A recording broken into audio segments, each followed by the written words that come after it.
저축은행 과잉 성장의 부작용을 주제로 금융평가본부 박선지 수석연구원의 발표를 시작하겠습니다. 안녕하십니까. 나이스 신용평가 금융평가본부 박선지입니다. 오늘은 제2금융권 자산건전성 점검 저축은행 과잉성장의 부작용을 주제로 발표를 진행하겠습니다. 발표 순서는 다음과 같습니다.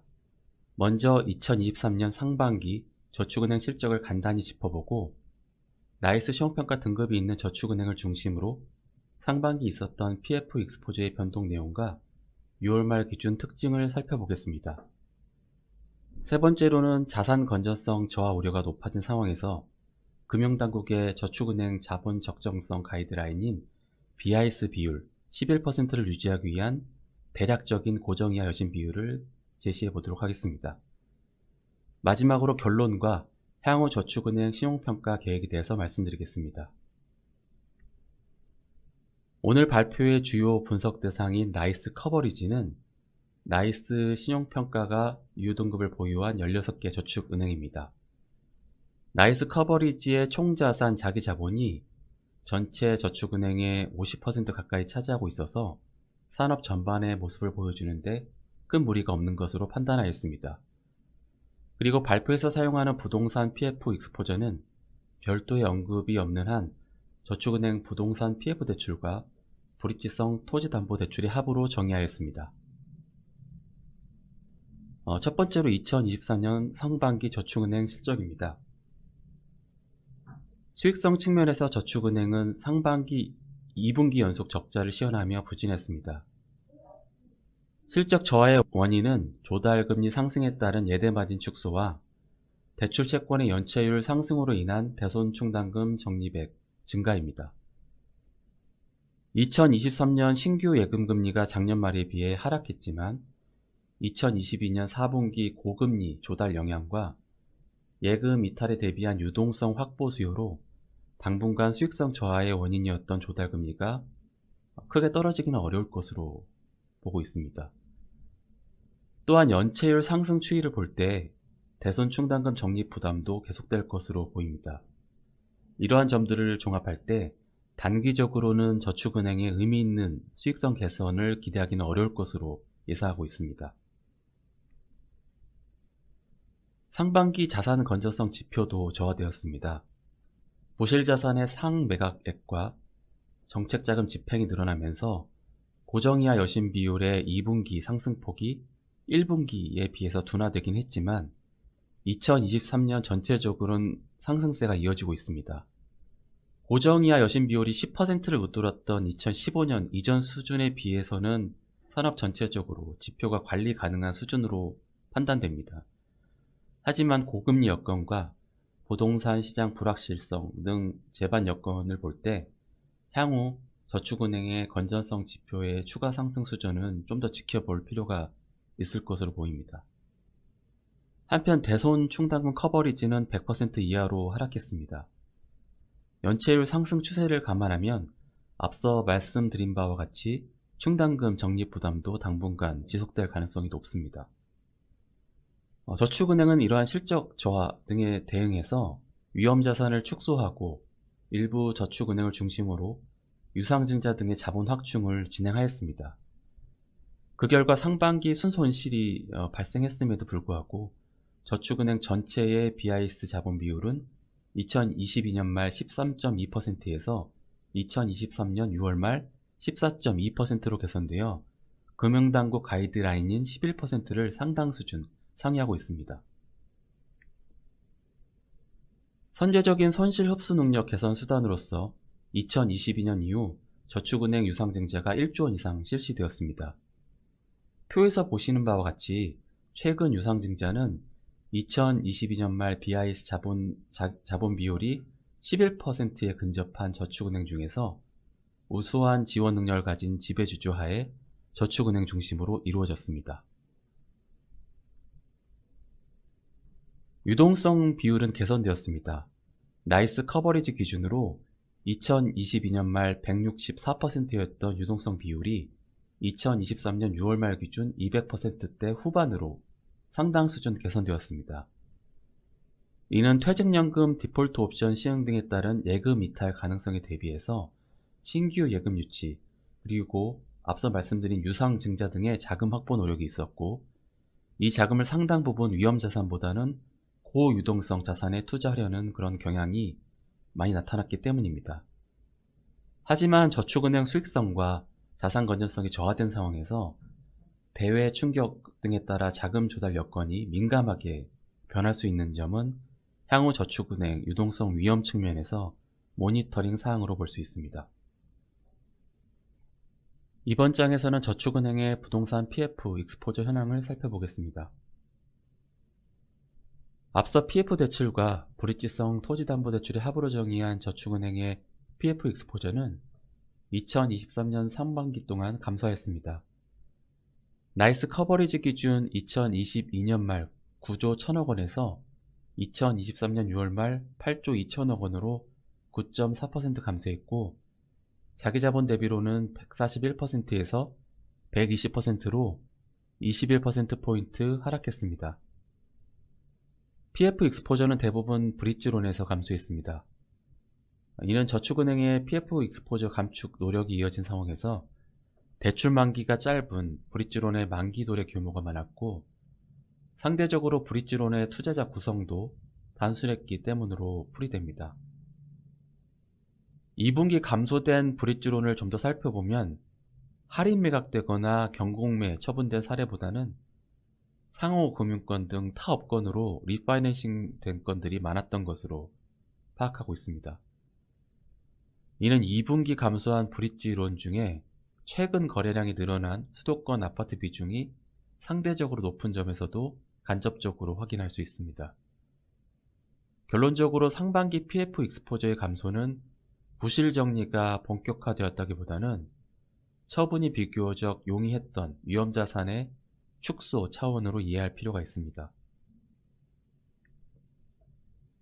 2023년 6월 말 PF 익스포저를 보면 브릿지론을 중심으로 만기 연장과 재연장 사례가 늘어나고 있습니다. 만기 연장은 통상적으로 6에서 12개월 단위로 일어나기 때문에 만기 도래 주기는 짧아지는 추세입니다.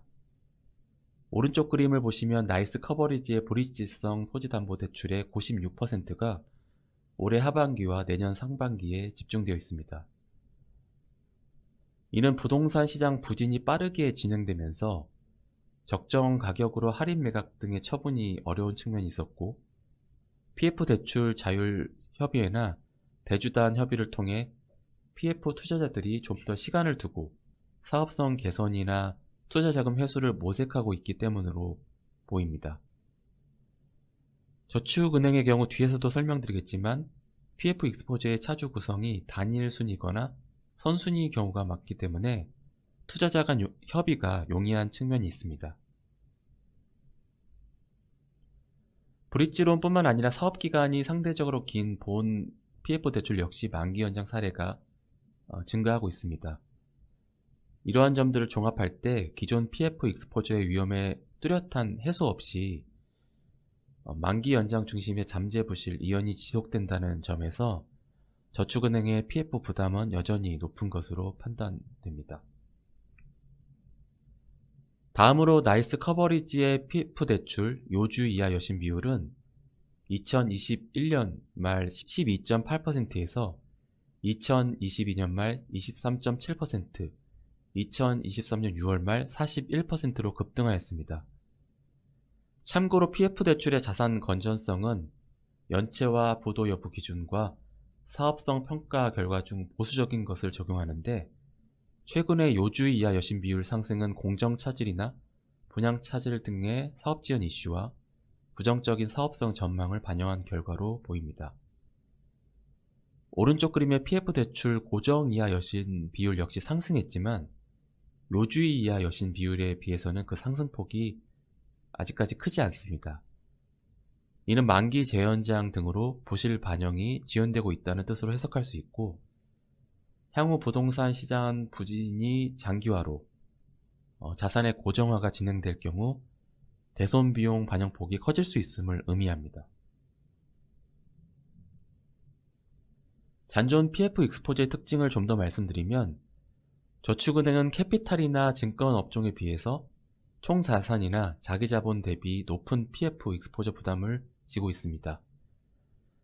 또한 상대적으로 자본 규모가 여리하고 차주별, 업종별 대출 규제가 상당히 높기 때문에 양질의 PF 사업 접근성이 제한적인 것도 사업 측면에서 한계로 있습니다. 이로 인해서 PF 사업 초기 단계로 리스크가 높은 브릿지론 비중이 저축은행 PF 익스포저의 50% 이상을 차지하고 있습니다. 이는 20%에서 30%대인 타 이금융업종에 비해 높은 편입니다. 또한 대출 실행 시기 역시 부동산 가격 고점인 2021년 하반기와 2022년 상반기에 70에서 80% 몰려있는 것도 저축은행 PF 익스포저의 특징이라고 할 수 있습니다. 하지만 저축은행 PF 대출의 단순한 투자자 구성은 기한이익 상실 발생 가능성을 낮추고 좀 더 질서 있는 투자금의 회수를 유도하는 측면이 있습니다.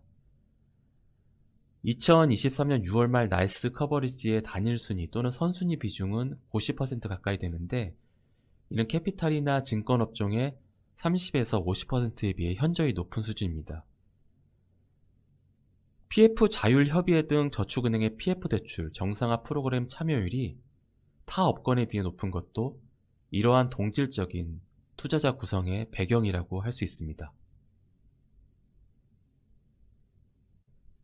이번 장에서는 금융당국의 자본 적정성 가이드라인인 BIS 자본 비율 11% 유지를 위해 저축은행이 감내 가능한 고정이하 여신 비율을 제시하려고 합니다. 수치 제시는 나이스 커버리지를 대상으로 다음의 가정하에서 이루어졌습니다.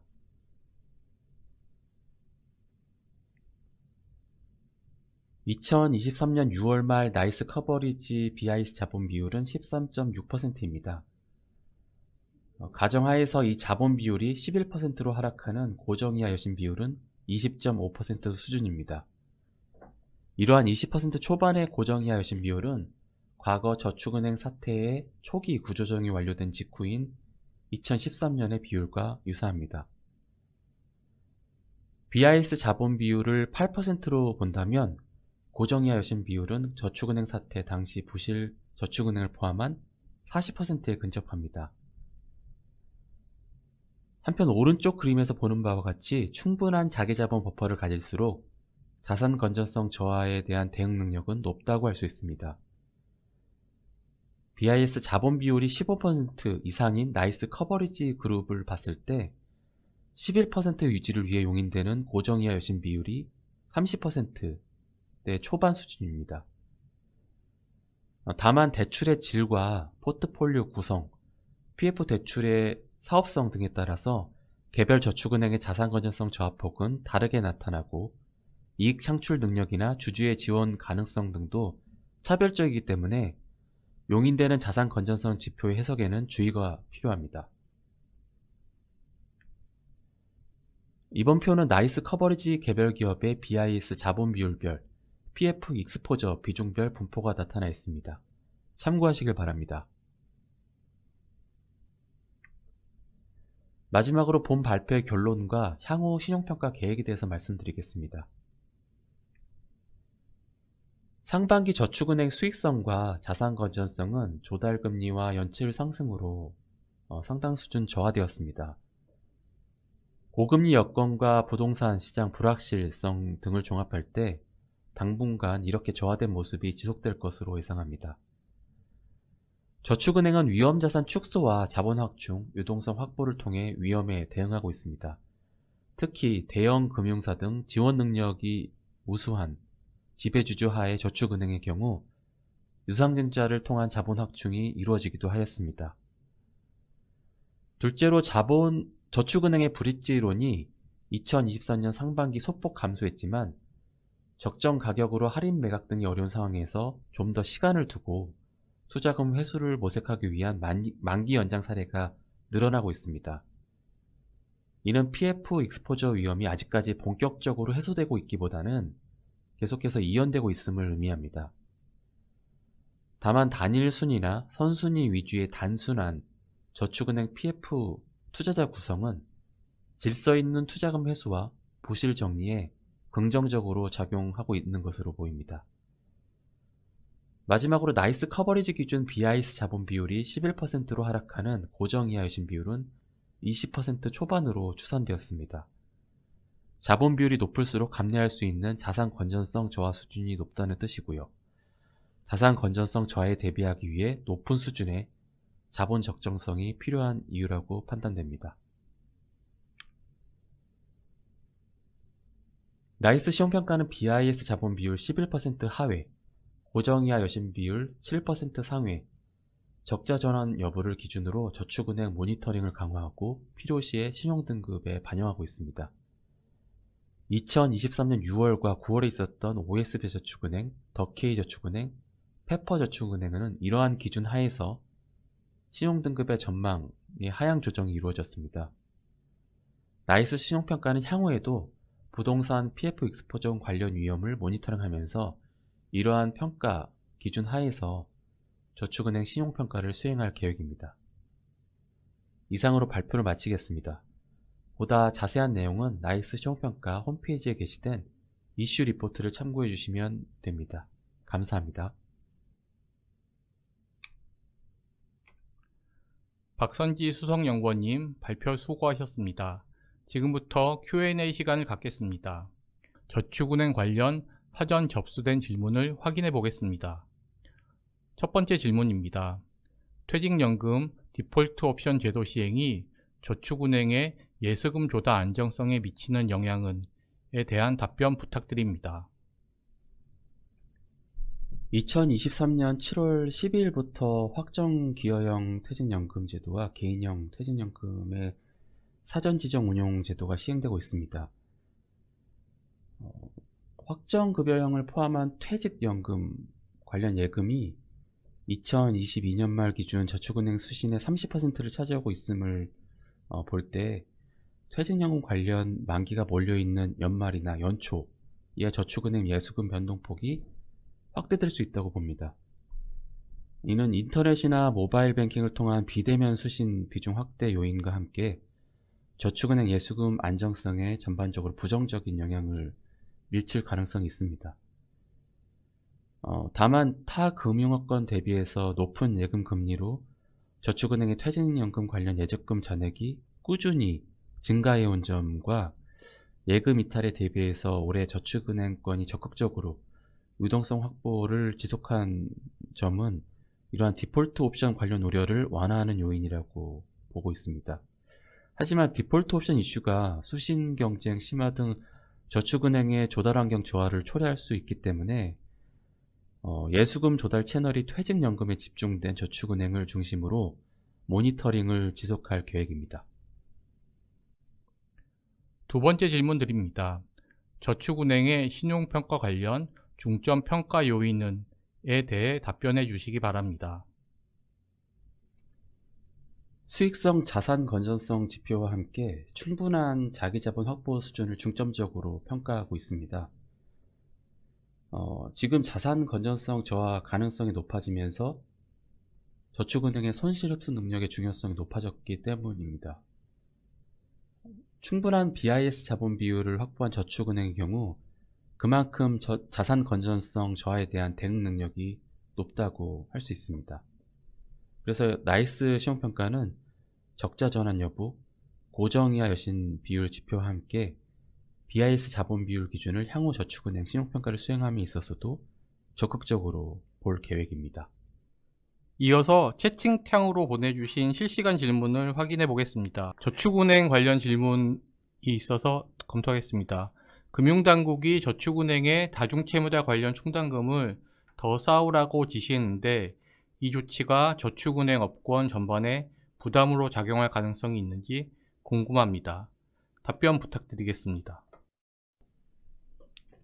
네, 분명히 좀 부담이 될 것으로 보이고요. 특히나 저축은행 같은 경우에는 다중채무자 비중이 높은 특성이 있기 때문에 분명히 이제 대손 충당금 적립 부담이 늘어나서 결국은 이제 비용으로 이제 그 비용 증가를 가져올 수 있다고 보고, 결과적으로는 이제 이러한 조치가 뭐 유상증자 같은 저축은행의 어떤 손실 흡수 능력 확충을 이제 유도하는 그런 또 정책적 효과도 있다고 판단하고 있습니다. 이상입니다. 금일 세미나는 이것으로 마무리하도록 하겠습니다. 긴 시간 시청해 주셔서 감사합니다.